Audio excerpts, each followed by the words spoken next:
Hindi rin nagpahuli ang ating mga magigiting na magsasaka sa Piliin Mo ang Pilipinas Challenge.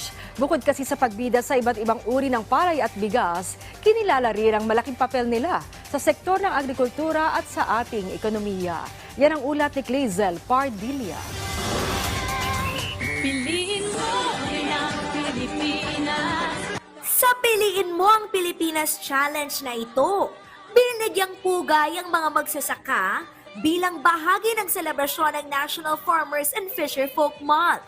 Ibinida ang mukha ng ating masisipag na magsasaka na nagtatanim ng palay at nagbibigay ng bigas na pangunahing pagkain ng mga Pilipino. Highlight din sa video ang iba't ibang variety ng palay at bigas. Gawang video ng Phil Rice na humakot na ng libo-libong reaksyon. Sa buwan ng magsasaka at mangingisda, iginiit ng Department of Agriculture ang malaking papel ng ating magsasaka at mangingisda sa sektor ng agrikultura at ekonomiya. Nakaraang taon, record high ang 20 million metric tons na palay harvest. Papalo sa 25 million metric tons ang ani ng gulay at iba pang produkto. Daan-daang libong metriko tonelada rin ang produksyon ng isda, manok at baboy.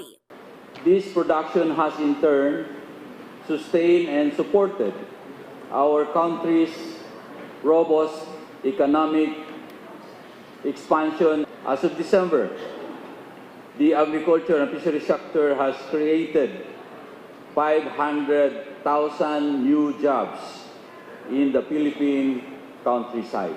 Ngayong araw, pinarangalan ng mga magsasaka at kooperatiba na napalago ang tulong na ipinagkaloob ng DA. Sa ilalim ng administrasyon ni Pangulong Ferdinand R. Marcos Jr., tiniyak ang patuloy na pagtulong at pagpapalakas sa mga magsasaka upang makamit ang food security na hindi lamang sapat, kung hindi abot kaya.